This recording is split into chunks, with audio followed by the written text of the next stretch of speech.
another video.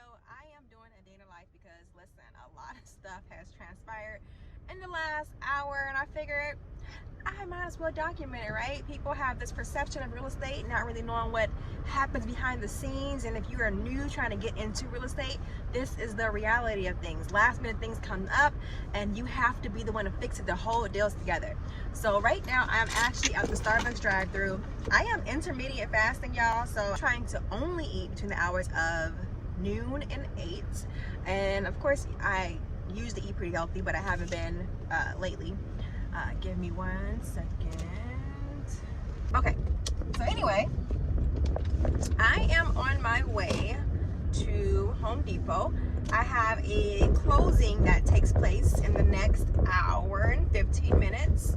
Basically, it was a house that I sold. I listed a house recently in Columbia Heights. As the market may be everywhere right now, it sold within 2 days. We had multiple offers, and you know, he picked which one he felt the best vibe with. We went with that one, and we're closing on that one today. Okay, so they did their final walkthrough this morning because he didn't move out of his home until last night, because we're actually closing on another home that he's buying on Friday.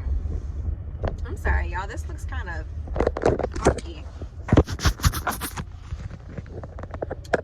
Much better. All right, so he's closing on a home Friday. It's supposed to be today as well, but it got pushed back. Another unexpected thing that you don't really expect. It got closed back due to the appraiser. They didn't check that the gas was on at the house for whatever reason, and because they did not check that, we had to push closing back 2 days because they have to get the CD and underwriting and all that stuff again. And that definitely hindered my buyer from moving into his home, which is okay. I mean, it worked out only because the lender, the loan officer who was doing everything, actually paid for his hotel for 2 days, well, for 2 nights, which would be tonight and tomorrow, since the closing is in 2 days. And it works out. Also, on the people who are selling that home he's moving into, they needed that extra day anyway, so it kind of works out for most. Not everyone, most. Anyway, the house that he sold that I listed, they did their final walkthrough this morning, and they discovered that my client took down all of the TV mounts. So you know how you mount the TV to the wall, and then you know you move, you take the mounts down so you can mount them to the next home or whatever. Well, once anything is drilled into the home, it's considered the home's property. So even your TV mounts, guys, once you move, you have to basically buy new mounts, or put a disclosure on the MLS stating that the mounts will go with you when you leave because they're considered the home's property. Anyway, he took the mounts. He did, however, fill the holes. He filled them properly. But of course, when he went to put the drywall patches over the holes, they don't match the current color of the walls. So we ran into that issue. So he didn't have any paint, like leftover paint in his basement or anything, so they can just touch them up. So we needed to issue a credit for a can of paint, and it's in every room. So a can of paint's like 30 bucks. He was okay with doing that. Well, that's not all. The faucet in the kitchen apparently is not running properly. It's just coming out very slow. The leak is very mild. So I asked the agent, I'm like, hey, did you not see this in the inspection report, or like what's going on with that? And he says to me that when they got the inspection report back, the inspector said that the faucet was older and it could go out, but it had not at the moment. And I guess apparently over the last 2 weeks the faucet went out. So whatever. Being the agent that I am, the top-notch agent, you know, I pride myself going above and beyond. I am on my way to Home Depot to purchase a gift card so that his clients can purchase their own faucet and their own can of paint. We have to hold these deals together, you guys. We have to hold them together. So that's what I'm on my way to do.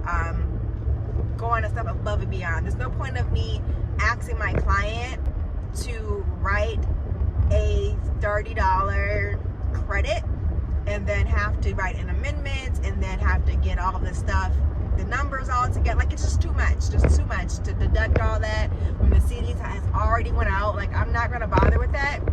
I'd rather go and spend $150 on a gift card of my own money, because my commission is going to be way greater than that. You know, like, it's nothing to hold that deal together over something so minor. So I'm going to head to the Home Depot now, go ahead and grab it, and you guys stay tuned for the rest of my day.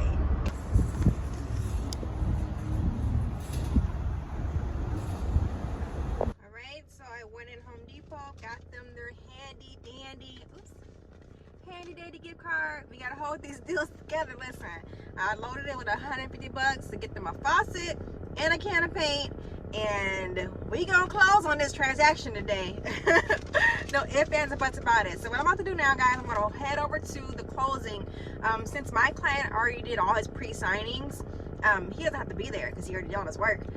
So I will meet the people who are buying his home, give them their gift card, and then I have a few showings this evening, so I will take you guys along with my showings and show you what we're looking at, what the market's like right now in the Minneapolis and Twin Cities, surrounding suburbs. All right, so on that note, I will see you in a little bit. Peace. I am at the title company, dropping off this gift card, picking up my lockbox. We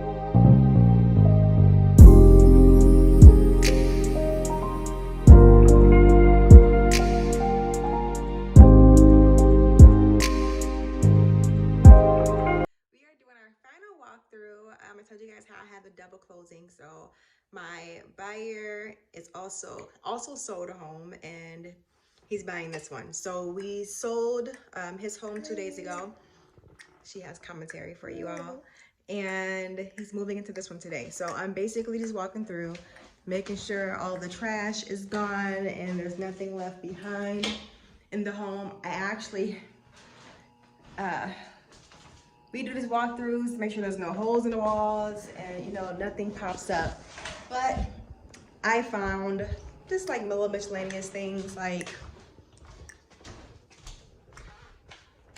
the water bottle, towels in the sink, and on the, you know, like, why leave this, you know, a bag of dog food. I haven't even got upstairs yet, so I don't know. I hope there's nothing major, but she left stuff like, I don't know who would want that. Why no one would want to sit on that toilet with that toilet seat. I don't know. I'm just gonna end. Oh, last but not least, let's look at there's soap. Who wants your used soap, you know? So I'm gonna definitely grab some gloves and a garbage bag, because, you know, we have to keep that type of stuff in our cars for things like this. She left some plants. Huh. Oh, look, she left the garbage because we're gonna want that. Turn this light on. I'll have to make sure this house is ready before my buyer gets here. There's a rug on the ground. Yeah, I'll have to, oh goodness, where's the light switch? Oh.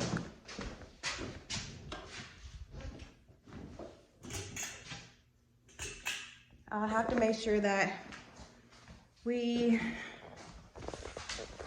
get all the trash out before my buyer gets here.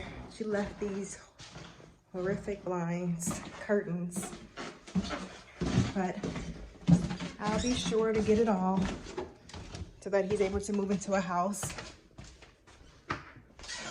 get heavy without having to do any work himself, because that's part of my job, is to make sure that there's enough hangers in here. Whatever he has to do when he comes into this home is very minimal. So that's what I'll do.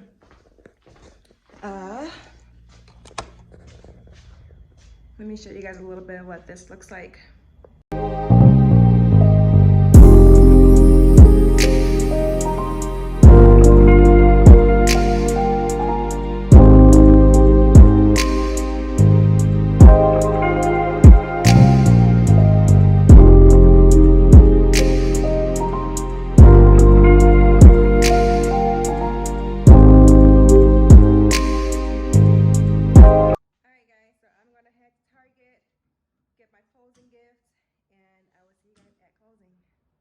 All right, so I did a little bit of shopping.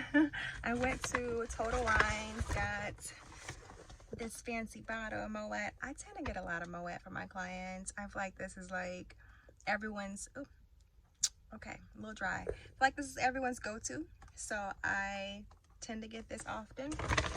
I 9 times out of 10 always get a Ring doorbell for my clients. Otherwise, I do also have a contract with ADT, and when someone signs up for the service, they get a bunch of free stuff, including a doorbell with camera, and I get a $200 bonus. So that's super cool and neat. I always ask if they would prefer the ADT or the Ring doorbell before I buy it. That way, if I, like I said, if I send them their way, the ADT, I get that nice cash in my pocket, and they get a bunch of free stuff. Otherwise, just want a Ring, I purchased the Ring. And then I went to Target, got them here we go. Got them a candle, because who doesn't love candles, right? I do oftentimes also get my clients plants. I love plants. I'm a plants lady. I have a lot of plants in my house, so I get plants. I try not to get like fake plants, but I do get like low maintenance plants, so I get like succulents that don't take much work, or I would get them money trees, something that's won't die easily. You can forget about water once in a while and it lives its best life.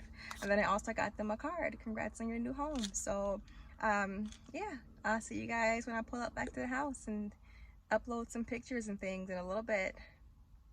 I just want to congratulate my client for trusting me with the buy and sale of his home. I wish him the best and many more. So we had finished closing. All the documents are signed. I've collected my check and life is great. If you guys enjoyed this video, go ahead and like, comment, and subscribe. Do not forget to leave your questions below. I love answering them for you guys. And yeah, now you get to see the crazy stuff you have to deal with behind the scenes of being an agent, the cleaning up, the buying extra gift cards, and coming out of our own pockets to make sure we keep the deal sealed and together, and all of that stuff. There's so much more than what you learn in Kaplan University online when you study to become a real estate agent. There are so many things that they do not tell us, and you don't learn them until you hop in the field and start being active as an agent yourself. So I hope you guys enjoyed this video. I will see you next time. Peace.